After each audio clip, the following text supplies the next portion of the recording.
Poderia a Bíblia, em alguma hipótese, em alguma possibilidade, por mais remota que seja, favorecer o espiritismo, defender a ideia de que existe a possibilidade, por mais remota que seja, de contato de mortos com vivos? Bem, bem-vindo aí a esse grande tribunal de ideias que é 1 Samuel capítulo 28. Texto complicadíssimo, um texto extremamente debatido na história da igreja. 1 Samuel capítulo 28, a história de Saul e a pitonisa de Endor. Para vocês terem uma ideia da discussão teológica que é gerada em torno desse capítulo da Bíblia, João Calvino, por exemplo, e Hipólito de Roma, um pai da igreja muito importante, defendem a ideia do ilusionismo, de uma visão ilusória, de uma fraude, de algo que de fato não aconteceu de forma real, de forma concreta, uma vez que trata-se de uma feiticeira, de uma mulher encantadora. A ideia de uma pitonisa, sem dúvida, se refere aí à feitiçaria. Nos parece, para esses dois eminentes aqui, João Calvino e Hipólito de Roma, primeiro temos um homem fragilizado emocionalmente, segundo temos uma enganadora, uma feiticeira e uma bruxa. Trata-se ali de uma técnica de uma bruxa a fim de enganar as pessoas, né? Bem, uma segunda abordagem é a ideia de que realmente aconteceu conforme o texto bíblico afirma. Houve ali então uma sessão espírita, e eu cito aqui a ideia da possibilidade de que houvesse ali um canal, né, um buraco feito ali e determinados encantamentos acontecendo. E aí, em função desse ritual, houve de fato um encontro de mortos com vivos. Essa é uma visão espírita, a teoria da invocação real. Agora, um ponto importante na hermenêutica bíblica é a gente analisar toda a Escritura, entendendo um princípio muito básico. A Escritura não pode contradizer-se. Um texto não irá contradizer outro texto. Então, me parece que esta ideia, ainda que tenha defensores, por exemplo, como Orígenes, né, que cita que haviam textos apócrifos, como o Eclesiástico, por exemplo, que parece citar a ideia de que depois da morte Samuel ainda profetizou. Então veja que interessante. E até por isso mesmo, muitos desses textos não são considerados inspirados por Deus. Exatamente por esse tipo de conteúdo doutrinariamente comprometedor para a doutrina cristã. Uma terceira ideia, e essa é a mais popular talvez, e aí eu cito aqui Santo Agostinho, para alguns santo, né?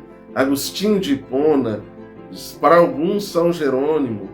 Cito aqui Charles Ryrie, né, um teólogo moderno. Cito aqui Gleason Ashler, outro teólogo importante, dizendo que aquela pitonisa, aquela necromante, aquela bruxa, aquela feiticeira, ela tenta fazer um ritual para enganar realmente Saul, mas que Deus interviu em sua soberania, Deus soberanamente enviou Samuel, ou permitiu que Samuel voltasse, uma vez que o texto do Antigo Testamento é claro, as almas elas estão na posse de Deus, estão no seio de Abraão, então haveria necessidade de que Deus estivesse atuando, liberando, né, permitindo a vontade permissiva divina, a fim de que Samuel pudesse voltar e dar aquela profecia a Saul. Então, quais são os argumentos?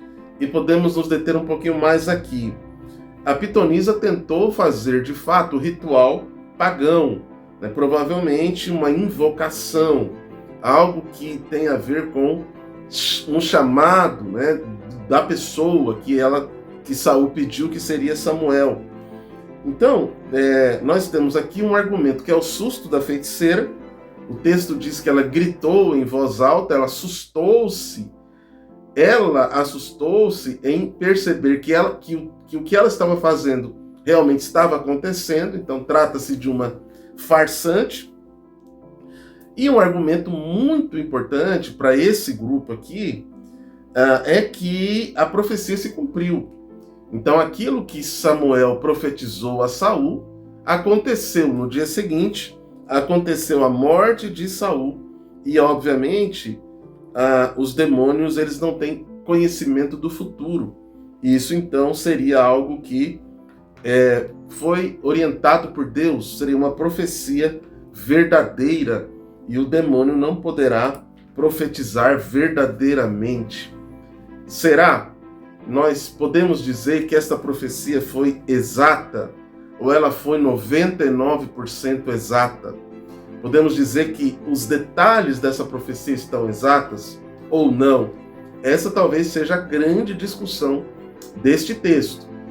Mas há uma linha, sim, importante, majoritária, que vai dizer que não foi pelo poder da bruxa que isto aconteceu, pela mediunidade daquela bruxa, mas pelo poder de Deus e principalmente pela soberania de Deus, que abre uma concessão, uma exceção. E talvez, segundo o John Hyrie, porque isso foi antes da vinda de Cristo, fazendo com que Samuel retornasse. Inclusive o próprio texto afirma que Samuel falou, então a inspiração literal do texto. Passo agora a afirmar que não era de fato Samuel ali, por alguns motivos básicos que compartilho com vocês. Primeiro, obviamente, a leitura da Escritura como um todo. O texto sagrado diz que nenhuma profecia é de particular interpretação, ou seja, eu não posso interpretar um texto a partir de apenas o seu contexto, mas de toda a Escritura. E a verdade está em toda a Bíblia e não apenas em um texto bíblico.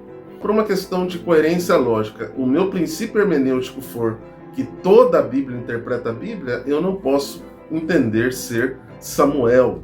Então, qual seria o meu entendimento à luz deste texto? O que nós percebemos em 1 Samuel, capítulo 28, verso 6, é que Saul havia consultado a Deus antes de buscar a feiticeira, a pitonisa, a necromante. O texto diz: consultou Saul ao Senhor, porém o Senhor não lhe respondeu, nem por sonhos, nem por Urim, nem por profetas. Então, me parece aqui que Deus silencia sua palavra com relação a Saul, inclusive porque o próprio Samuel já havia profetizado em vida aquilo que aconteceria. Então, se Deus estabelece silêncio com relação a Saul, por que Deus iria contradizer-se para responder a Saul através de uma necromancia, que seria uma prática abominável, que ele mesmo ordenou a punição com a morte? O próprio Saul havia ordenado o fim dessa atividade em Israel, e o próprio texto bíblico em Levítico 20 e 27 aponta para o pecado. Então, me parece que Deus não se submeteria a um ritual mediúnico, não se submeteria a uma prática de feitiçaria para responder ou para dar a Saul a sua última palavra. E veja você também que interessante nesse texto é o verso 15, aonde o suposto espírito de Samuel diz: por que me inquietaste? Então veja que o próprio Samuel então foi incomodado por um ritual de feitiçaria. E veja que parece-nos que nenhum feiticeiro, ou mesmo o próprio Satanás, não tem autoridade ou poder espiritual para trazer de volta alguém que já morreu. Isso trata-se de uma farsa. E temos também um texto muito interessante, paralelo aí, que é 1 Crônicas 10, 13 a 14, que diz assim: assim morreu Saul por causa da sua transgressão, e também porque pediu conselho à interrogadora de espíritos para consultar, e não consultou o Senhor. Então veja que, se caso Saul tenha recebido de Deus esta profecia, e uma consulta com o verdadeiro profeta, o texto sagrado diria que Saul acabou ouvindo o Senhor. Mas diz o texto aqui que ele não ouviu o Senhor, não consultou o Senhor. Trata-se de uma profecia que já havia sido dita por Samuel em vida. Portanto, trata-se apenas de uma repetição da mesma palavra dada a Samuel. E sabemos que a profecia ela não pode nascer de algo óbvio ou de algo possível para a mente humana. Portanto, não é necessariamente uma profecia, mas uma repetição daquilo que Samuel havia falado. E também, em tempo sobre isso, Deuteronômio 13, capítulos de 1 a 3, versículos de 1 a 3, diz que quando o sonhador ou profeta ou alguém religiosamente importante realizar um sinal ou prodígio que se cumpre, mas se ele disser vamos seguir outros deuses, o povo não deve seguir. E perceba que existe a possibilidade de que um falso profeta, de que um falso traga uma profecia que pareça ser verdadeira e que até segundo o texto aqui se cumpra, mas que se essa profecia conduzir para o pecado, para o erro, este profeta deverá ser morto. Vemos aí o próprio Satanás no deserto tratando com Jesus a partir da palavra, da escritura, citando versos bíblicos. Portanto, há uma imprecisão teológica no texto. No texto ele não está condizente com o todo da escritura sagrada. Agora, um último detalhe para a gente fechar essa questão da imprecisão do texto é que Samuel aponta para um fato de que Saul estaria com ele naquele outro dia. Então, Samuel, o suposto espírito de Samuel diz assim: amanhã tu e teus filhos estareis comigo. Bem, a partir do Novo Testamento e a partir da leitura correta do plano de Deus e da Escritura como um todo, nós sabemos que não é o mesmo espaço, o mesmo lugar, o mesmo estado de justos e injustos. Aí alguns poderão dizer, mas os judeus tinham esta crença. Sim, mas estamos falando aqui de uma revelação progressiva, de uma revelação que veio a ser completada, plenamente revelada, de uma revelação que veio a ser explicitada depois. Então, por mais que os judeus tivessem uma crença, aqui nesse primeiro momento da história, chamado judaísmo tardio, primitivo, isso não significa que esta crença era verdadeira. Portanto, entendemos o ensino do Novo Testamento, de que há um lugar separado para aqueles que são ímpios e para os justos.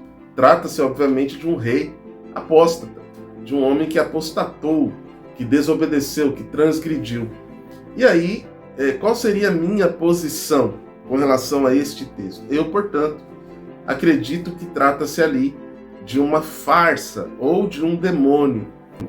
Trata-se de um homem psicologicamente fragilizado e de uma feiticeira, de uma pitonisa, de uma necromante. Portanto, o texto aconteceu, o fato aconteceu e o registro aconteceu. Mas nós precisamos de toda a revelação de Deus, da interpretação doutrinária deste texto. E também, obviamente, não podemos desprezar o ensino da Bíblia. O que todo texto bíblico afirma é que não há contato de vivos com mortos. E eu não vejo por que, e não entendo que Deus abriria qualquer exceção nesse sentido aí. Bem, agora eu quero saber a sua opinião. Coloca aí nos comentários se você acredita que era, que não era, se você acredita que era uma ficção, se você acredita que de fato ali era realmente Samuel subindo e se comunicando com Saul, dando ali uma espécie de veredito final. E o meu último pedido é para você fazer parte do nosso canal, acionar o sininho aí, ser membro do nosso canal, compartilhar os nossos vídeos, e assim você vai nos ajudar a continuar a espalhar esses materiais, esses vídeos de teologia, de Bíblia, para quem gosta e para quem quer aprender mais para servir melhor. Um forte abraço, até o nosso próximo vídeo.